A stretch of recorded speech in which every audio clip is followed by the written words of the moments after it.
Hi guys, how are you? Hope everybody's doing well.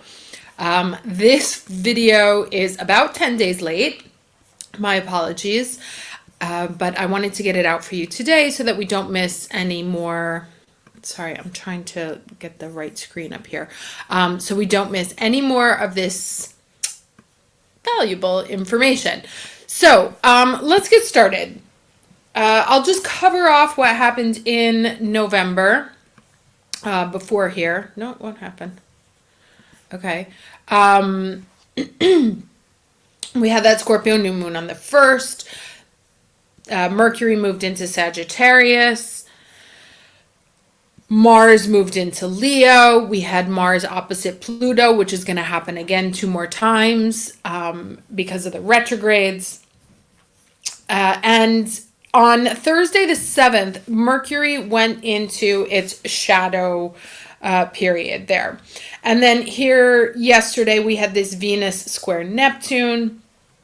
May have had something unclear about love or money. And here we are today on the 10th. So picking up here, on the 11th, tomorrow, Venus moves into Capricorn. Now, Venus into Capricorn is a very unromantic Venus. Or let's just say she's very practical, right? My daughter has Venus in Capricorn, and it's a Venus that likes nice things, precious things, uh, wants to be treated well, likes to see the money. So you may find yourself buying more extravagant purchases or wanting to be treated in a certain way, demanding to be treated in a certain way, which you should all the time. But that's kind of just accentuated. Now, of course, that is going to also influence any of the planets that come through Taurus and what's happening also in Venus, or excuse me, in Libra. And so those planets kind of become, or those signs become very practical, like I said. Not Venus in Sagittarius was all over the place. She's a fun girl, but hard to make a decision, has options open all over the place. This Venus is very focused and very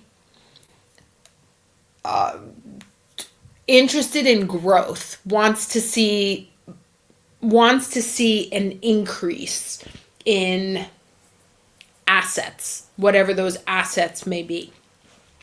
Tomorrow, or on the 12th, we have Mercury in Sagittarius squaring Saturn in Pisces, who is stationed.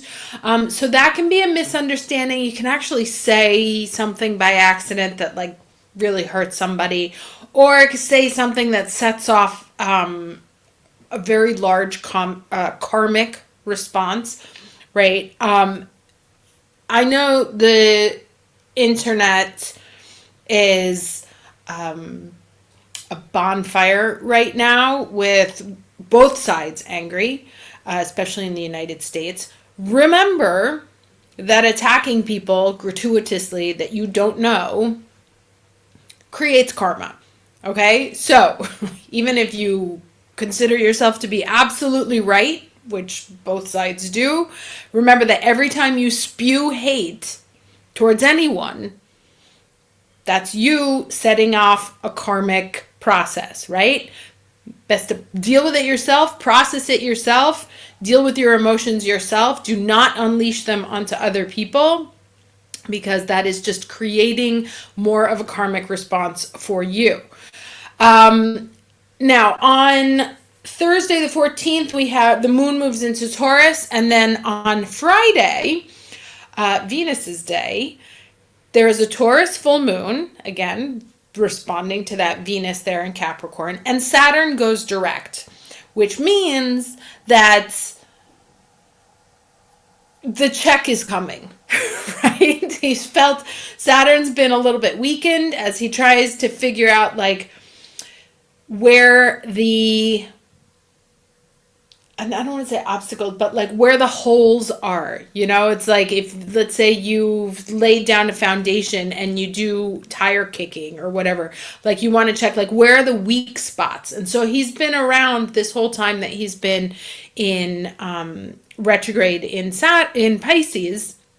He's been tire kicking the holes, like where are the weak spots, where are the weak links in this collective karmic healing.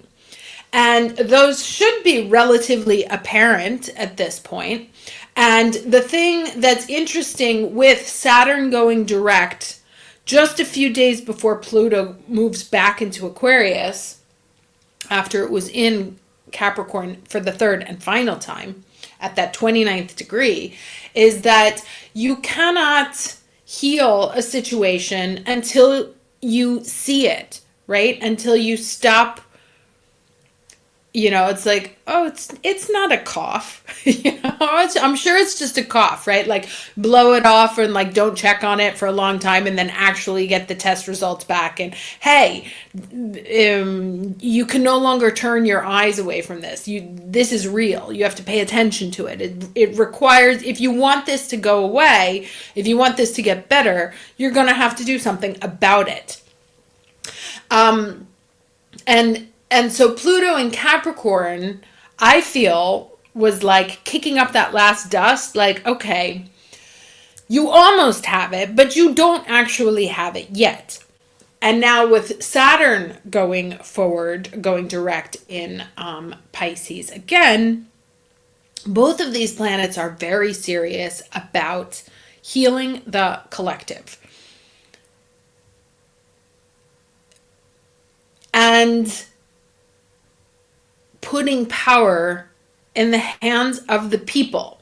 Now, if the people are divided, that is, and has been for millennia, the wisest strategy from the ruling classes, because instead of fighting upwards, they're fighting each other, right? Distracted, talking about things on this level while lots of maneuvering happening up here that nobody's really paying attention to. And so again, as long as the battle is between us people on the ground, we're not actually watching what's happening. So I'm not going to lecture, but that's how this is. Pluto into Aquarius is putting the power in the hands of the collective. Saturn in Pisces is about healing the universal energy, not the left, not the right, but all of us. And so that's going to start kicking up a notch. Again, can't heal it until you see it, right? Like where the holes are. Then on Saturday the 16th, Sun in Scorpio opposed Uranus in Taurus.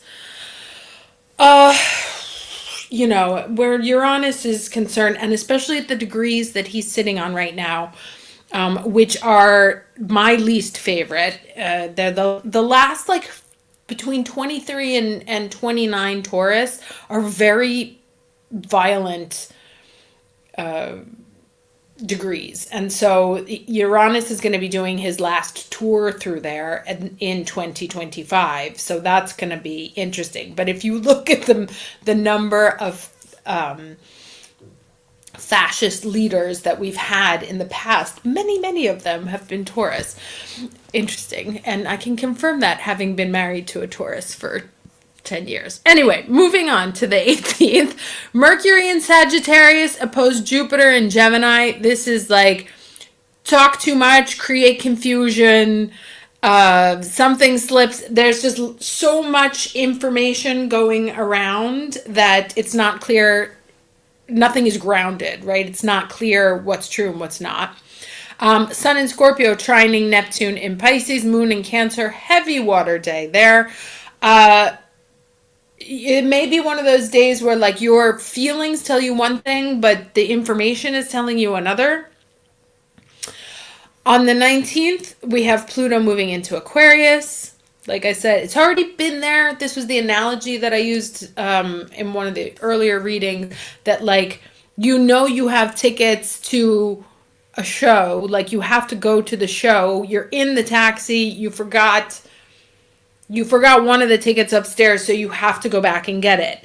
And now that he's got the ticket, he's in the car, he is ready to go.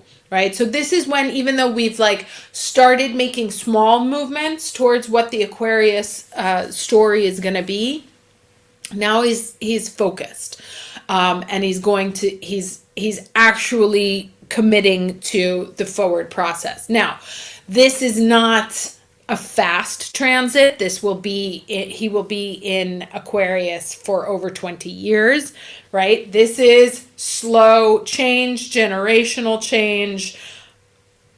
But as I've explained with these transits in the past, it's usually the people born with these that experience the problem and then heal it when they are older. We will be witnesses to, my feeling, the People's Revolution.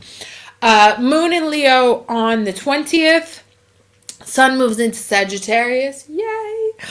On the 21st. Sun in Sag, sextile Pluto and in Aquarius. Very nice energy.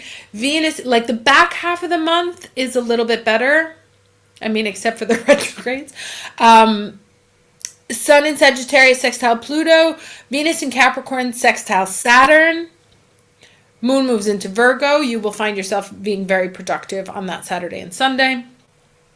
Moon moves into Libra on Monday. Mercury retrograde in Sagittarius. That will be just information spilling out. It's a correction on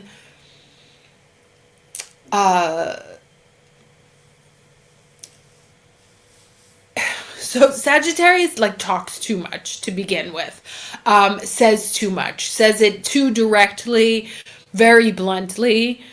This is a backtrack over that, where it's like in the blunt saying, there may have been some untruths or inaccuracies, overshares, and then the final pass over that will be dealing with whatever those, that excess of information is.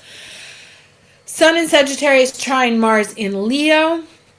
Nice energy. Moon in Scorpio, very determined. And then the moon goes into Sagittarius on the 30th. And then we will start looking at December, where I believe it starts already early there. I may actually not have put it in here. Or like early December, Mars starts moving into its shadow period from when it goes retrograde, which will be another fun moment for us. But that is November for right now. I will see you at the next reading. Take care.